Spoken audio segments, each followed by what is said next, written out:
Dikisahkan tentang dua orang lelaki di zaman dahulu.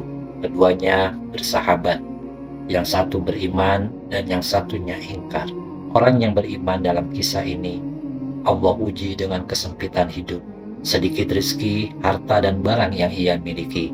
Tapi Allah memberinya nikmat terbesar, yaitu nikmat iman, yakin, dan ridho atas takdir yang diberikan Allah Subhanahu wa Ta'ala, serta ia berharap surga yang ada di sisinya. Nikmat ini tentu lebih utama dari harta dan materi yang fana. Sedangkan temannya yang ingkar, Allah menguji dengan kelapangan rezeki, kemudahan duniawi, dan Allah beri untuknya harta dan materi yang berlimpah. Allah uji dia, apakah ia bersyukur atau malah kufur? Apakah ia bersikap rendah hati atau malah menyombongkan diri? Wa ja'alna li ahadihima jannataini min a'nab wa hafafnahuma binakhli wa ja'alna bainahuma zar'a kiltal jannataini atat ukulaha wa lam tadhlim minhu syai'a wa fajjarna khilalahuma nahara.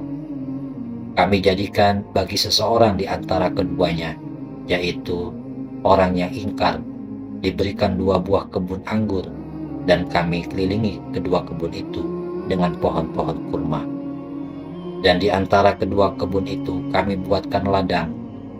Kedua buah kebun itu menghasilkan buahnya, dan kebun itu tidak kurang buahnya sedikit pun. Serta kami alirkan sungai di celah-celah kedua kebun itu, sehingga ia mempunyai kekayaan yang besar. Dengan penataan kebun yang hebat itu, ia pun berbangga. Ia memiliki ilmu dalam mengatur dan memaksimalkan lahan. Ia mampu menggabungkan tanaman yang berbeda dengan susunan yang sangat rapi, serta irigasi yang baik. Ditambah lagi dengan perawatannya, ia bisa panen dengan maksimal. Ia pun masuk ke dalam kebun dengan congkak, padahal ia menzolimi dirinya sendiri. Ia ingkar dengan anugerah Tuhannya, dan ia sombong kepada orang lain. Lalu ia berkata kepada temannya, si miskin, faqala li sahibihi wa huwa yuhawiruhu ana aktsaru minka malau wa a'azzu nafara. Hartaku lebih banyak daripada hartamu, dan pengikut-pengikutku juga lebih kuat. Tak hanya itu, kenikmatan harta dan pengikut telah membuatnya lupa. Ia sangka miliknya itu kekal abadi. Padahal bagaimana bisa sesuatu yang fana tersebut bisa menjadi abadi?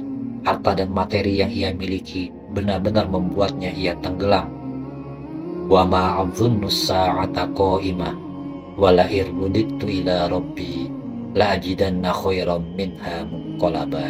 Aku tidak mengira atau aku tidak meyakini hari kiamat itu akan datang. Dan jika sekiranya aku akan kembali kepada Tuhanku, pasti aku akan mendapat tempat kembali yang lebih baik daripada kebun-kebun itu. Demikianlah perasaan seseorang ketika merasakan puncak kuasa dan juga kaya raya. Ia sombong dan menyangka karunia harta adalah bukti Tuhan sayang padanya, sehingga ia mengira di akhirat nanti ia akan mendapatkan kedudukan serupa atau lebih baik dari kehidupan di dunianya itu. Sementara temannya yang beriman mengajaknya ingat kepada Allah. Qala lahu sahibuhu wa huwa yuhawiruhu akafarta billadzi khalaqaka min turab thumma min nutfatin thumma sawwaka rajula. Kawannya yang mukmin tersebut berkata kepadanya, apakah kamu mengingkari kepada Tuhan yang telah menciptakan kamu dari tanah, kemudian dari setetes air mani, dan Allah menjadikan kamu seorang laki-laki yang sempurna? Temannya berusaha mengingatkan agar beriman kepada Allah, bersandar dan berserah diri kepadanya. Jangan cuma mengandalkan harta dan pengikut yang ia miliki.